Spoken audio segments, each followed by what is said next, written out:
Everyone, I hope you're all having a fantastic day.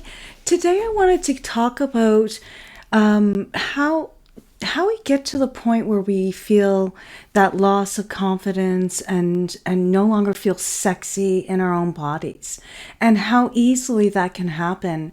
And I feel like either you develop those feelings within yourself earlier on in life, and that confidence in yourself and how you present it in the world, or you didn't.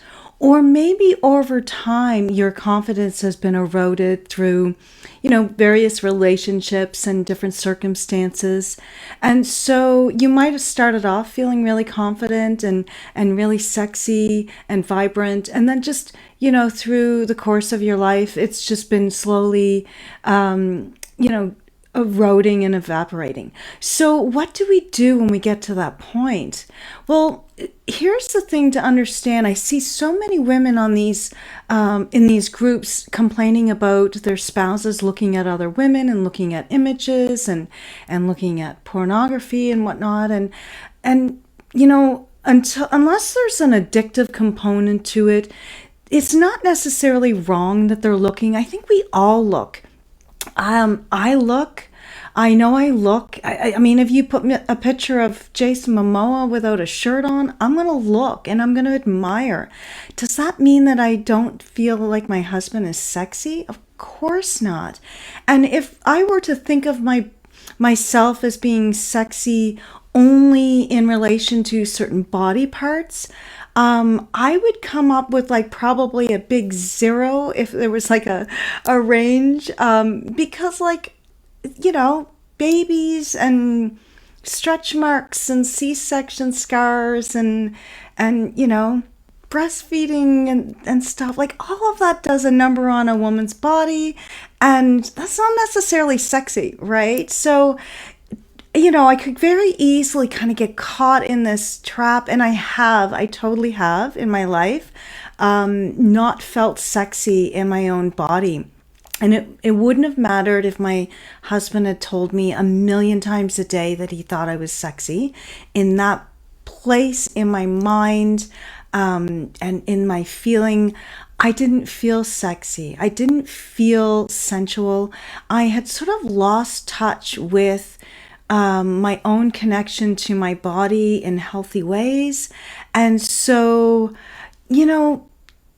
it's easy to kind of get caught up in feeling like you have to look a certain way to be sexy. And yet we all know people who, when we look at their appearance, we wouldn't necessarily define them as being universally attractive, but there's just some quality about them.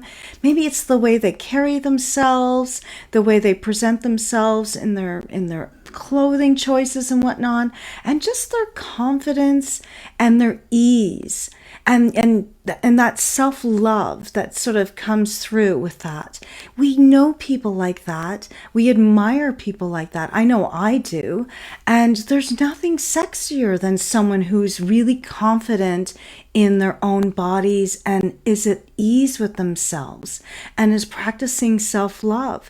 That's really sexy. So it took me a while to get here, and I still have days when I struggle with, feeling sexy. But sexiness to me is being open and being communicative with your partner about your needs and your desires and maybe even your fantasies, and about embracing your sensuality and having a sense of curiosity and an openness and willingness to have fun. That's sexy. And so, we don't try not to get caught up in feeling like you need to look a certain way. Or, I hear women often say like, oh, after I had kids, I gained some weight. I don't feel very attractive. I'm much bigger than when he first met me, and all of this stuff. And honestly, my husband and I have been together for 30 years. We've been big, we've been small, we've been everything in between. And there's been times when I felt sexy in my body when I was bigger. And there's been times when I've been smaller where I still didn't feel sexy, and I didn't feel, and again, it didn't matter what my partner was saying and showing to me. I needed to feel that internally. So if that's something you struggle with, it would really help to get to the root of why you're feeling that way. What's really in the center of why you don't feel attractive, worthy, lovable, and what is your connection to your body at this point. If those are things that you'd like to explore, and you need someone to maybe help guide you through that process and be there for you, and kind of encourage you to explore different avenues of thinking that maybe you haven't been able to sort of get there in your own conscious mind thinking. And that's where conversational hypnosis can come in. So if that's something that you're interested in, then reach out and let's have a chat. And, very quickly we can get you back to feeling confident and vibrant and sexy and just, willing to just embrace life and live your best life. And so if that sounds like something you're wanting, reach out and let's have a chat. Thanks for joining me today. Namaste.